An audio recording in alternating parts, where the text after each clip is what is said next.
Welcome back to People's Medicine. As we begin our deeper dive into Ayurveda, it's important that I set the framework for how I approach and teach this ancient science in the modern world.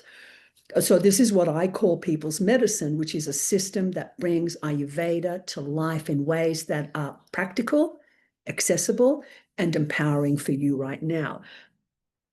Excuse me. So at the heart of People's Medicine are these 5 core principles. And these core principles are going to guide everything we explore together. And you're going to see them woven through every single topic that we cover, be it food, be it sleep, be it energy, be it gut health, be it herbs, daily routines, and more. And so these principles are both ancient and profoundly modern. They bridge the timeless Ayurvedic wisdom with the growing body of modern scientific research on health, resilience, and longevity. So let's walk through them together. I introduced them in the previous video, but I'm going to go into a little more detail now. So the first principle is that we treat the root cause, not just the symptoms. So in our conventional healthcare system, or much of what we call healthcare, is really symptom management. So we chase after the outward expressions of imbalance, whether it's fatigue, digestive discomfort, headaches, skin eruptions, hormonal imbalances, mood swings, without actually asking the deeper questions. Why is this happening? Why is this happening? Yeah. So what Ayurveda does is it seeks to address the root cause. Ayurveda recognizes that symptoms are signals, and they're the body's way of communicating that something deeper needs attention. So by working to uncover and address those deeper imbalances, whether in digestion, metabolism, nervous system regulation, emotional well-being, or daily habits, true healing can occur. So remember that until we discover the root cause, and anything that's happening to you, it's happening to you in the context of your life. It's not, your hormones aren't imbalanced because of chemical things. Your hormones are imbalanced because you're a certain age, you're going through, especially if you're a woman and you're going through menopause or perimenopause or postmenopause. And so your body is changing. So rather than just treating the hormones, we have to treat the whole person in the context of their life. That's how true healing can occur. So we don't just take a supplement, because if you take a supplement, that's definitely going to make some changes. But as I said, it's not treating the root cause of disease. And so modern science is catching up, because today we're seeing there's a growing recognition that many chronic diseases have underlying inflammatory, metabolic, or lifestyle-driven roots. This is really important. So then research on gut health, circadian rhythm, disruption, stress physiology echoes Ayurveda's emphasis on treating causes, not just symptoms. Okay, we've got to get to the root cause of what's going on, and that takes time. So that's number 1, treat the root cause, not just the symptoms. Number 2, individualized medicine. You are unique. You have a unique constitution. So Ayurveda recognizes that no 2 people are exactly alike. Your body, your mind, and your emotional makeup are unique. You certainly have things in common with other people, but every one of us is a unique expression. And so that's really interesting, because then this understanding is then expressed through the doshas, your personal constitution. So if you're a unique individual, then so are your needs, such as the food and the lifestyle and the healing approaches, must be tailored to your unique constitution. So whether you're predominantly, so remember we use Vata, Pitta, Kapha, whether you're predominantly Vata, Pitta, or Kapha, your path towards balance and well-being will look different from someone else's. That's why blanket protocols don't work. They often fail.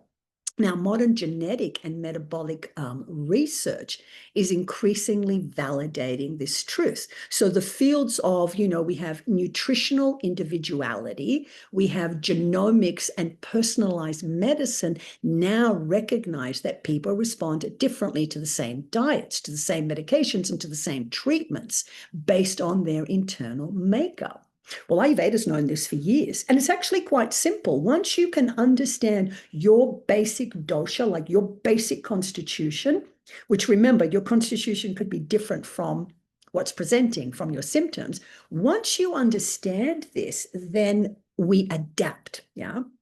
So this idea is that if modern medicine or modern genetic research and metabolic research is understanding this and validating the truth, then what we know, this is what Ayurveda has known for thousands of years, so that as we move through this series, you're going to learn how to work with your own constitution. You're going to learn how to read some of your body's signals and adapt your food routines and remedies accordingly. That's number two, individualized medicine, your unique constitution. Number three, nature provides the medicine. So Ayurveda teaches that nature supplies everything that we need for healing: food, herbs, oils, rest, breath, movement, and aligned living are the foundational medicines. Okay. When used properly, these tools are both gentle and powerful, because I need you to understand that we are not separate from nature.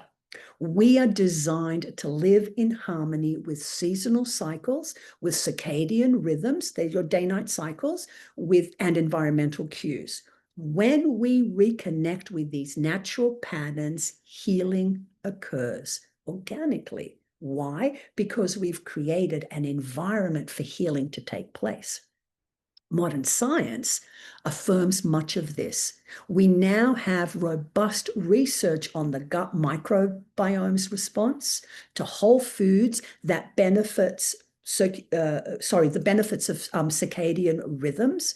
Okay, how that aligns with our metabolism. And an example could be eating our largest meal at lunchtime when we're designed to do most of our activities, as opposed to the modern take where we tend to skip lunch and we have a big meal at night at 7 o'clock, and then we just sit around and just kind of hope that that food's going to digest. So this idea, and then we go to bed and we feel heavy and sluggish and we're not sleeping well the next day. And you start to see the cycles, how we were designed to live in accordance with day-night cycles and with nature cycles. And we now know that circadian rhythm, living with this, like that helps to support our metabolism, our hormone regulation. We know that the power of plant compounds, phytochemicals, help to reduce inflammation and support health.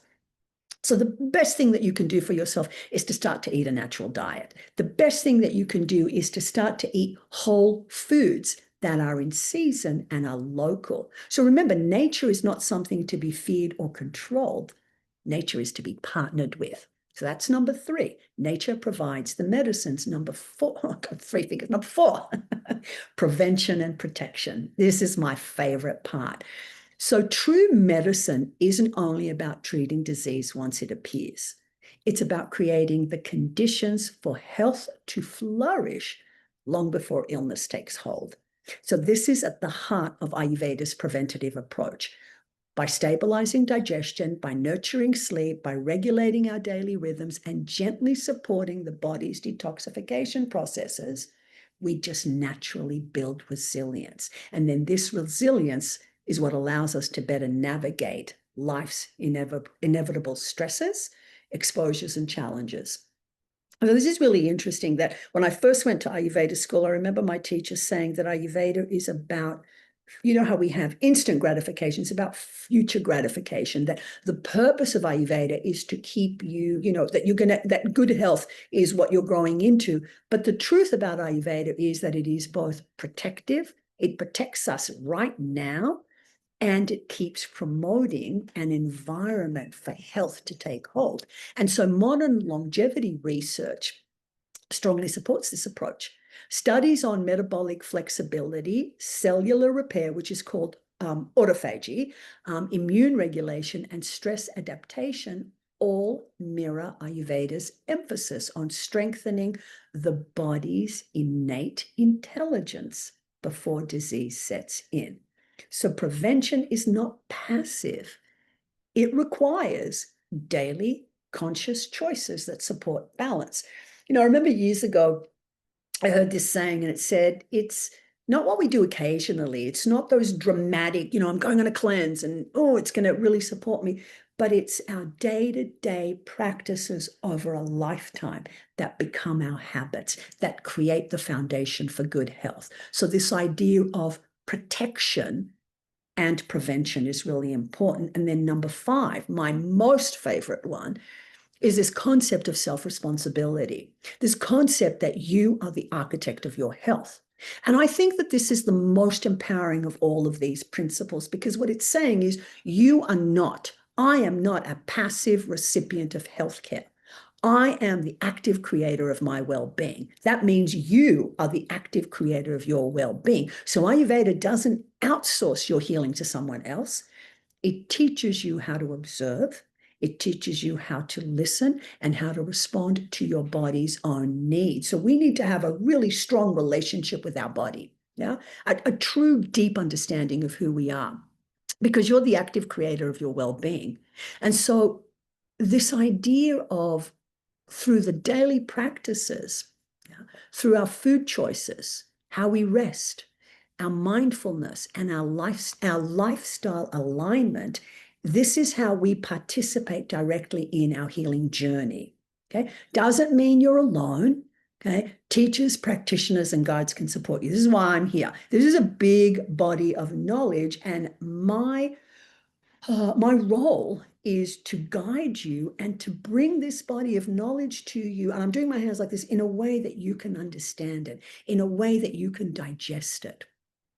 And so there are lots of people that can support you, including myself, but ultimately it is your choices which shape your health trajectory. So the power is in you. And this is the most beautiful thing. You remember that Spider-Man quote that said, with great power, well, how does it go? With great power comes freedom. Yeah. So, this is a powerful thing that we're doing, but our choices shape our health trajectory. So this principle is also echoed in modern behavioral medicine, in neuroscience and psychology, where self-regulation, habit formation, and conscious lifestyle design are recognized as the true engines of long-term health transformation. So I hope that this video is useful in presenting to you the 5 principles of people's medicine and the modern correlations. Thank you for being here. And if you love this video, please subscribe.